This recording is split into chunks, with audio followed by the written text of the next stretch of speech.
your head is forward and you're feeling a lot of strains in your neck and shoulders most of the time, especially your upper back, your shoulder blades.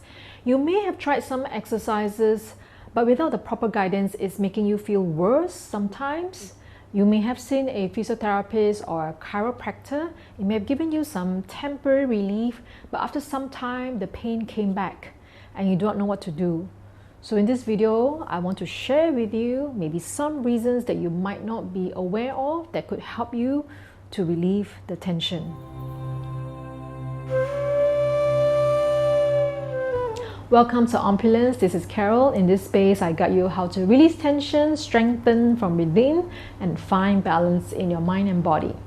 Today, we will not be doing the regular class, but I'll go straight into sharing some important points that you might want to learn, might want to know and practice. This will help to release tension, neck and shoulders, any aches that you might feel in your body, and also eventually improve on your posture.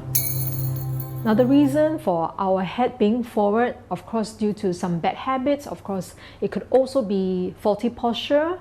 So we call it the kyphosis, okay, where our upper back, okay, the upper spine and the mid spine is flexing forward, okay, like hunching, okay. Of course, when we say hunch, most of you know, and of course the head tilted forward. Now the head is really heavy.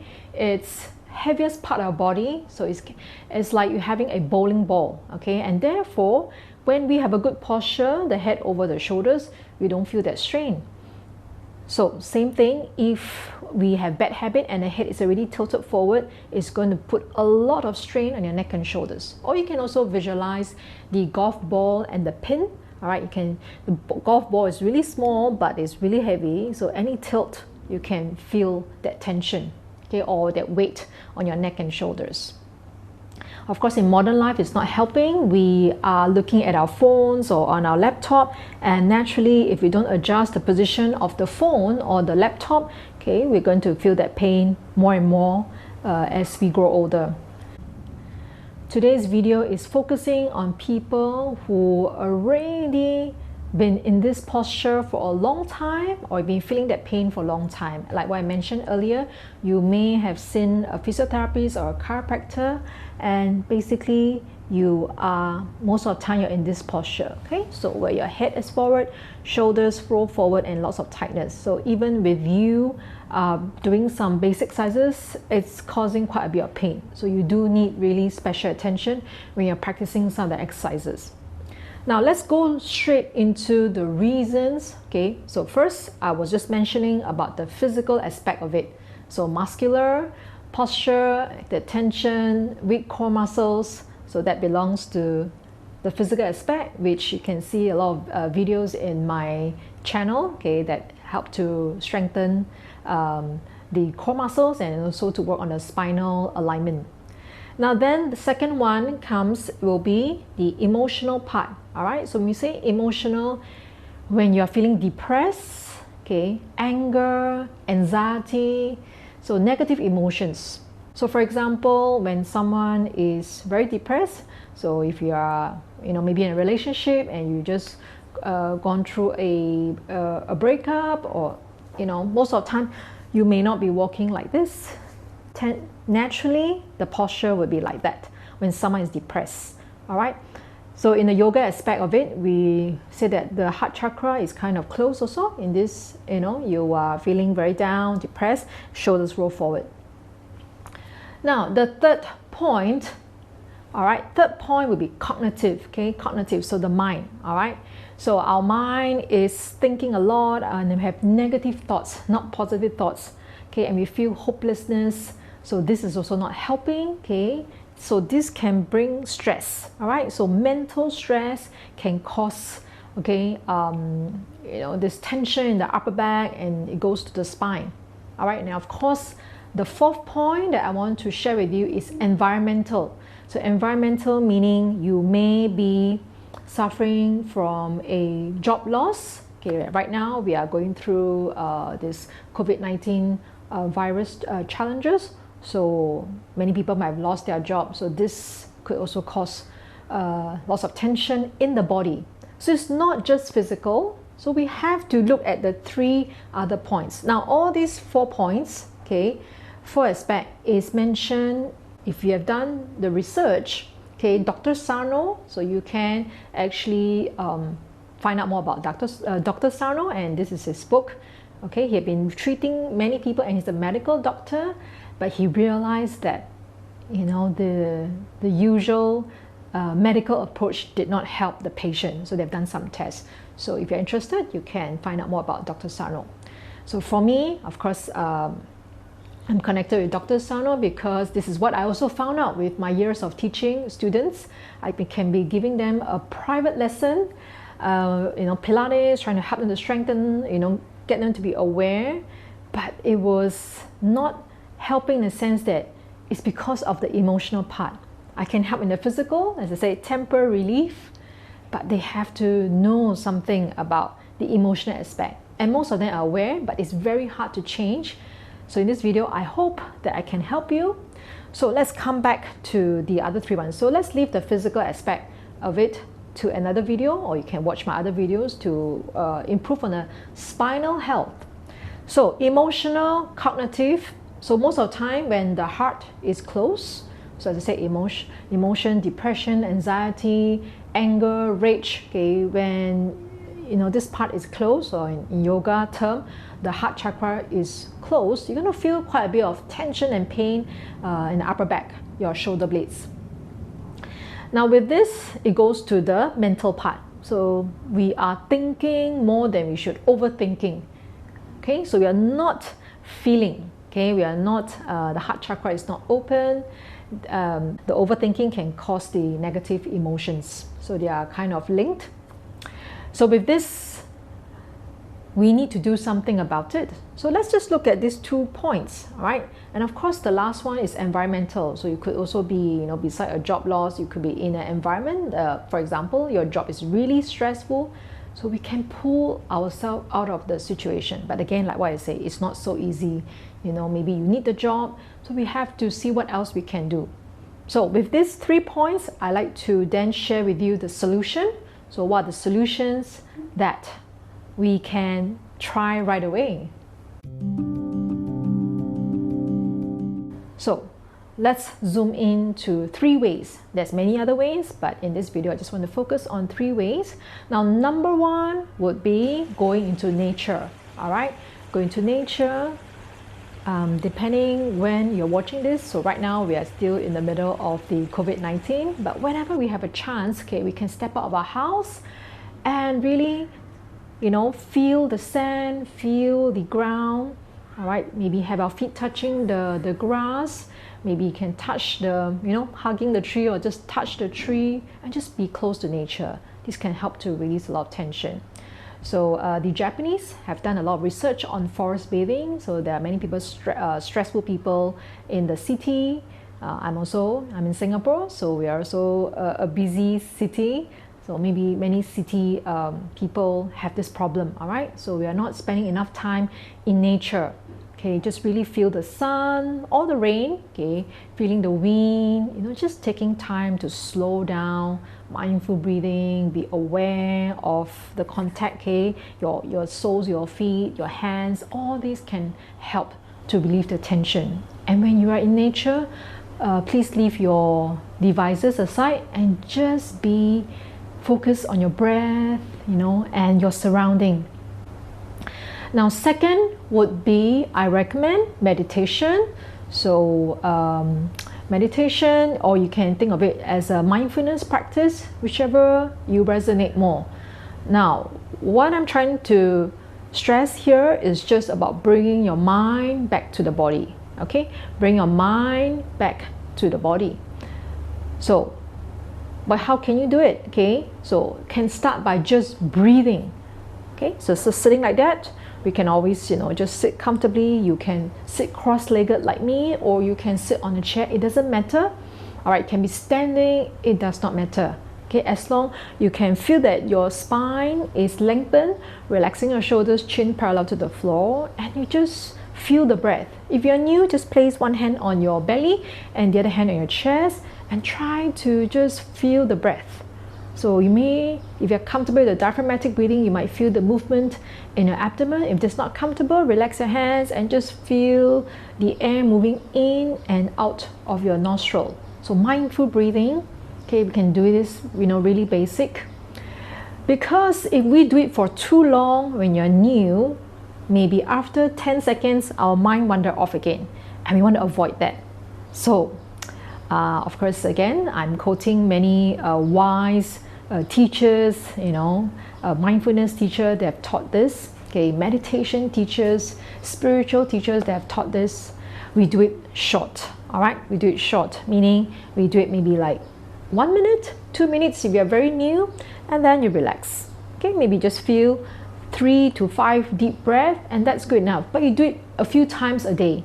This helps a lot. Maybe you want to do it 5 times a day, okay? So then eventually you have a habit of doing short practices, okay? Short practices, okay? So inject that mindfulness practice into your daily activities, all right? And then of course, eventually once you're comfortable, in a way we are able to, I won't say control our mind, but there's a certain level of control that when we want our mind to come back to our body, it listens to us. And the last suggestion that I'm going to share with you is a little bit of a mind shift exercise. Okay, maybe something that you want to really look into. What is your fear? Okay, most of the time is the fear that is limiting us, that's causing a lot of tension. So maybe it could be, I'm fear that if I quit this job that I do not like, I will not find another job that will pay as much, things like that. Or my fear is I am feeling a lot of tension in this relationship, there's lots of argument, but if I leave, I will feel alone, I will feel lonely or abandoned, feelings like that. So something that you want to just look into, what kind of fear we have, and also to see what you can really do about it so that we don't get trapped in the cycle of stress. All right. And in relationship, I think, now that the divorce rate is very high, people also get depressed after that, maybe after the separation. So some may be feeling better, but there's also many people who are feeling really unhappy after the separation. So there is this, thinking of the past that's causing this depression, maybe the anger, is still within us, and maybe even the posture is really good, but the pain, the tightness on the back is still there. So maybe just a little suggestion is to look into your fears and have that practice, going to nature, the mindfulness practices will give you, support to face your fears. All right. So nothing drastic, but just identify. Are these your fears? You don't need to share with anyone, this is for yourself. And once you can identify the fear, and then you might have to ask yourself, is this limiting you to be happier? Limiting you to have that emotional freedom? Okay, not something heavy. We do not want to feel something heavy. So basically that heavy feeling, the anxiety, all this are heavy feeling. Okay, I'm depressed, it's heavy. And all this can go to your spine. All right. So some therapists, I'm not a therapist, okay, but some therapists, say like, there's blockages, and it's true. So you can use it just as a physical experience. You don't need to agree about the blockages that I was just saying. You just feel the heaviness, and you have done the exercises. Some of you might even have gone for surgery, and the pain is still there because you did not make that change. And most of us, of course, we are afraid of changes. I'm sharing from experience, so I face my fears and the fears will continue to have, but at least I face it and I find ways to release it, and that's why I'm able to share with you today. I'm just not talking from the book, from myself. You know, I've been practicing Pilates, practicing yoga. You know, I've done many kind of course, the mindful movements help a lot, but there are still the other aspect of it. All right, so like going to nature, it really helped. Okay, and then by practicing meditation, all this I'm aware, especially when I'm doing my meditation, I can feel that my mind is very busy. So when you are not aware, especially when we are doing, you know, our work, you know, this is causing the tension, that unconscious tension that we're not aware of. So therefore, this, you know, this channel is created to share this with you. I'm focusing more on the mindful movement, the Pilates and yoga practice, the physical part, but also we have to talk about the release, okay?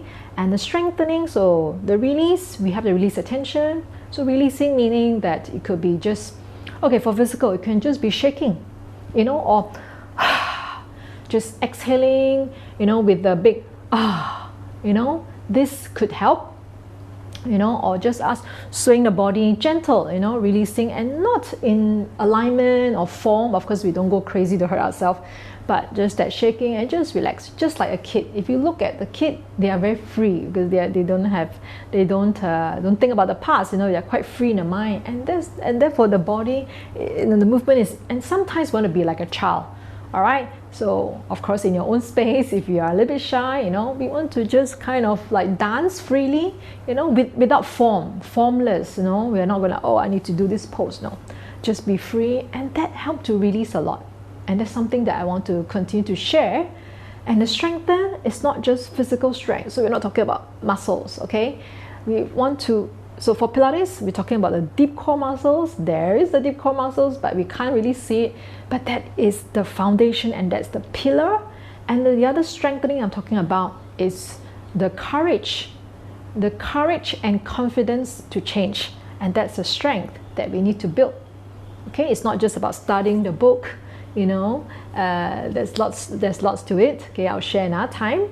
All right, and then ultimately we want to feel, or you can call it at peace, contentment, okay, happiness, depending how you want to define it. But basically, we do not want to be easily, you know, irritated by external factors.